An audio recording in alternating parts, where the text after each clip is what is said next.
Hi, my name is Anna Sasser. I'm back with my patient Charlie Sasser for my body composition. I've calculated his BMI and he is at 23.5, which puts him at the healthy status, and his body fat percent is 17%, and that is in the fitness status. I'm moving right along into girth measurements, so I'm going to be measuring in centimeters his neck.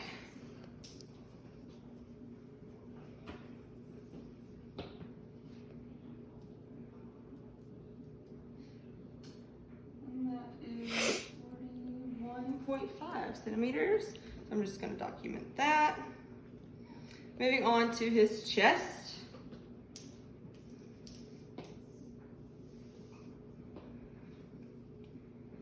That could be 99.5 centimeters.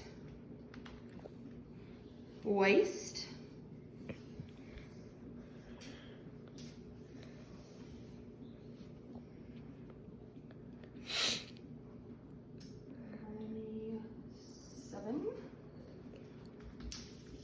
And that was hip measurement. That would be 97 centimeters up the hip. I'm gonna go back up and do the waist.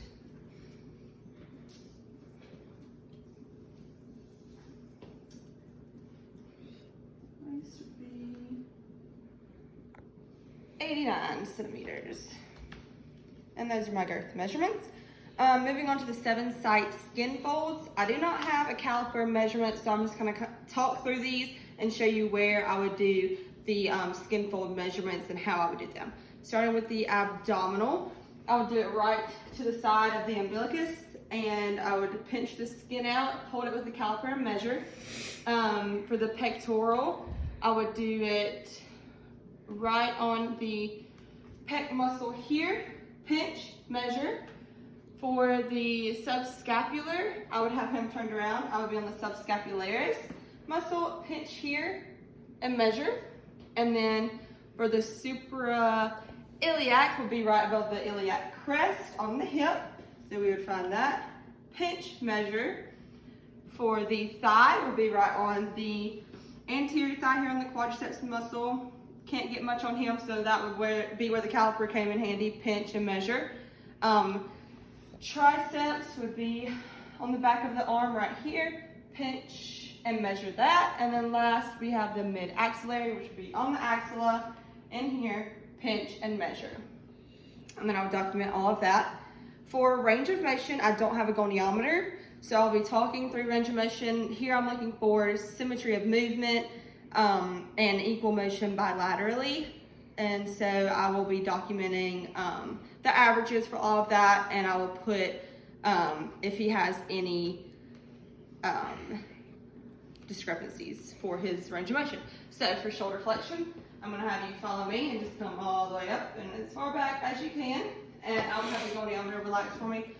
Goniometer here, stationary arm, moving arm with the humerus, measure like that. Same thing for extension, except we would be going the opposite direction and he would be going like that. So let me see both arms equal that way. He is looking pretty equal bilaterally. Relax for me. Shoulder internal and external rotation. I'll have him abducted to 90 and flexed to 90. Maximally internally rotated. Relax for me. Internally rotated like this. Externally rotated like this. For this goniometry measurement, I would have him laying supine on a table and I would measure it like that. Shoulder abduction is going to be coming up and away from the body, all the way up, all the way up, all the way up. Relax. And then adduction across the body and across the body. And he looks pretty equal with both of those. Moving on to the empty can test. I'm going to do this as a special test and measure this for strength bilaterally. So I'm going to have you out, thumbs down, and move your arms towards me. Now you're here, don't let me push you down.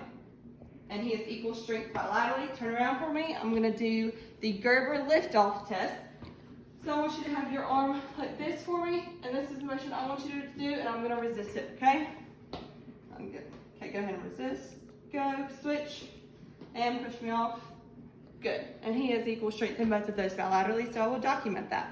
Moving on to muscular strength and endurance, face me. Right hand and left hand grip test. I don't have the pressure measure, so this is how I would do it without that. Have him here, have him grip strength, squeeze me as tight as you can with both. Go, go, go, squeeze, squeeze, squeeze. Good. And he has equal grip strength bilaterally. We had previously discussed his 1 rep maximum bench press, and he is at 200 pounds.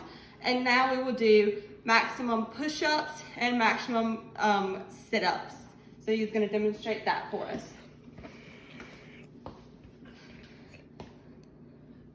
1, 2, 3, 4, 5, 6, 8, 9, 10.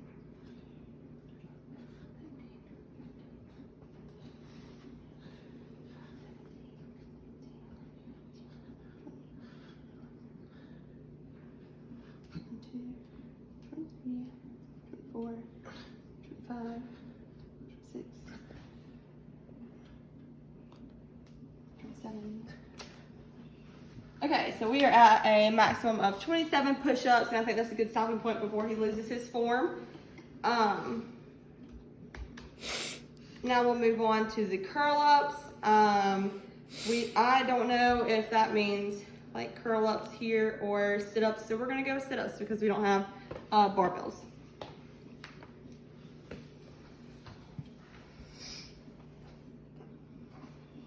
Whoa. You scooting? Do baby ones. 4, 5, 6, 7, 8, 9, 10, 11, 12, 13, 14, 15. Okay, so we maxed out at 15 sit-ups. All right. Now, this will be the end of this video. We'll come back with cardiovascular.